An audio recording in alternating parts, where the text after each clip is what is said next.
as most of you know, I am pretty much the self-declared kingfish of Brexit. We covered a lot of fishing news, certainly during obviously 2016, 2017, 2018, 2019. After Brexit, we had the initial hoo-ha-ha and furore of all these British fishermen realizing, oh no, we can't sell our catch to the EU anymore. What are we going to do? And ever since then, things have pretty much stayed the same on that front. The reason why we haven't done anything about it is because nothing has changed. British fishermen are still in a very, very bad bind. Nothing has changed. So even though we haven't talked about it for quite a while, that's because nothing's changed on that front. And many of you may obviously remember, you may or may not remember, this may be news to you. Obviously, the Falklands Islands. Spain imports a lot, and I mean a lot, of squid from the Falklands Islands fishermen. In fact, that's one of their main exports of the island, are the sheep and the wool industry that exists on the Falklands. And as we said, this now gets, you're not in the common fisheries policy anymore. There are going to be causing huge problems. And this, again, is a major industry on the Falklands. And they can't just start selling these squid elsewhere. It doesn't work like that. You can't just start selling it to the UK either.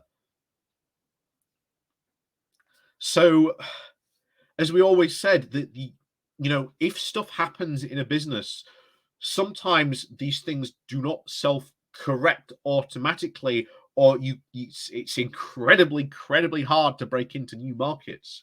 Anyone else out there who's done business, who's tried to break into a different country's market, they will tell you to get just like 1% is incredibly hard, and it would take years, at least 2 to 3 years, maybe even, to get to that point, because you've got to fight against so much domestic competition that has so much more advantage over you, or other competitors who are also competing in that market. So yeah, so more troubles, unfortunately, down in the Falklands Islands. So we're going to go into this article from City AM to find out just what's been going on down there, because, again, it doesn't look good for the fishermen down there in the Falklands Islands. So, as always, please do remember to hit that like, share, and subscribe button. And, of course, down below, there are links to my Patreon page and a one-off donation link called Buy Me Coffee, where you can buy me a coffee. And thank you very much to all those people who do support the channel that way. And of course, thank you very much for watching. And like I say, on with the show. So, as always, this comes from City AM with the title of Brexit fell all the way down in the Falklands Islands as fishing exports take a hit after squid orders in the EU dry up. Brexit has brought problems for the Falklands Islands fishing industry, a Labour former defence minister has warned. Derek Twigg, the chairman of the Falklands Islands All-Parliamentary Group, or the ACEG, said that there had been a lot of concern over the impact of the UK's exit of the EU on the Falklands fishing exports, such as squid. As a parliamentarians mark over at least 40 years since the Falklands War, the MP for Houghton said that Brexit has brought problems for the islands in terms of its fisheries, and because of their fisheries is very much a large part of their economy, particularly squid, and of course a type of that squid that has to be exported to Europe.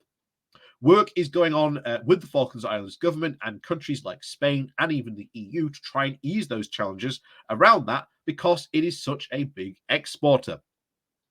His comments were again echoed by the Falklands Islands government and representative of the United Kingdom and European and Europe, Richard Hyslop, who said, when it comes to Brexit, as things stand, there are no obvious benefits to the Falklands Islands, and there are, however, a numerous number of challenges. Hyslop said that the EU is the main market for the Falklands fisheries exports, with exports accounting for more than 50% of our GDP, and was an important market for meat exports.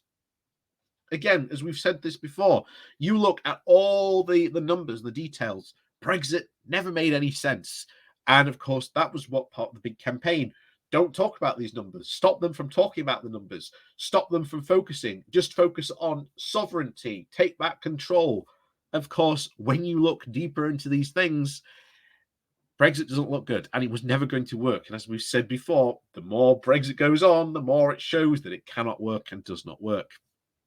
So, however, again, since the end of the transition period back in January of 2021, the Falklands Islands export to the EU has been subject to tariffs, he added, with an average of at least 42% for meat and between 6 and 18% for fisheries export.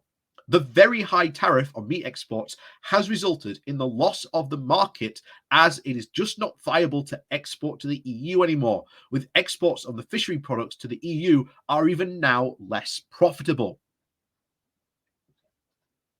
Again, that's what happens when you leave a customs union, a single market, and again, even the EU itself, tariffs go up. That's what was always going to happen. Of course, the Brexiteers just said, don't worry, we're going to get this quote unquote amazing deal. And of course, it hasn't turned out that way. Hyslop said that the Falklands Island government was, again, exploring a wide range of options, looking at how we have these tariffs removed. He said, this was not an easy task, but we remain confident that at some point we will be successful.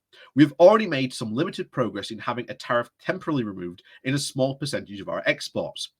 Twigg, who previously visited the Falklands Islands in 2007 in his front bench role, said that he hoped a cross-party group of MPs would go to the Falklands Islands in November to mark the 40th anniversary.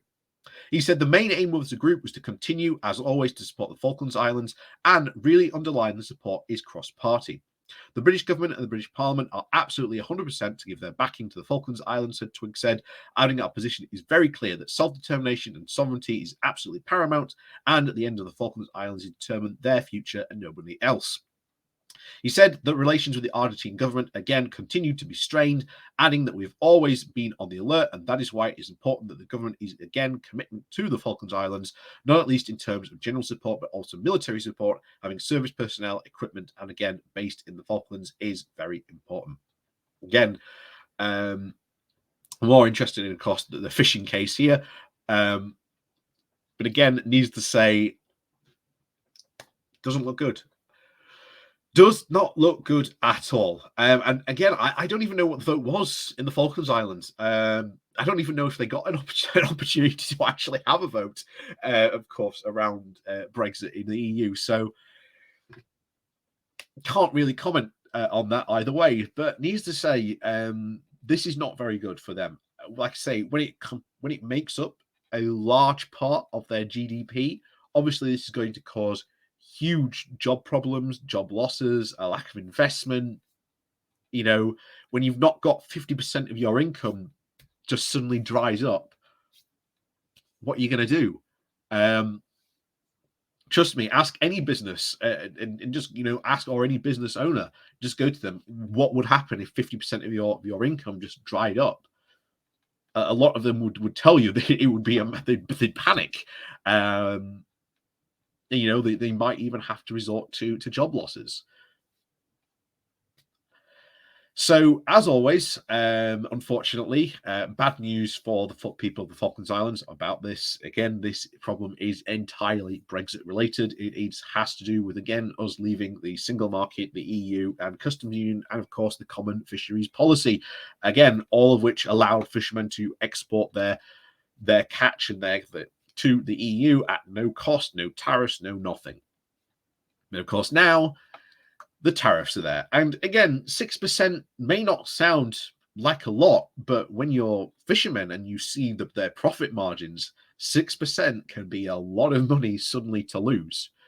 So, as always, thank you very much for watching. Please remember to hit that like, share, and subscribe button on your way out. And of course, down below, there are links to my Patreon page and a notification link called Buy Me Coffee, where you can always buy me coffee. And as always, thank you very much for watching, and we'll see you all next time.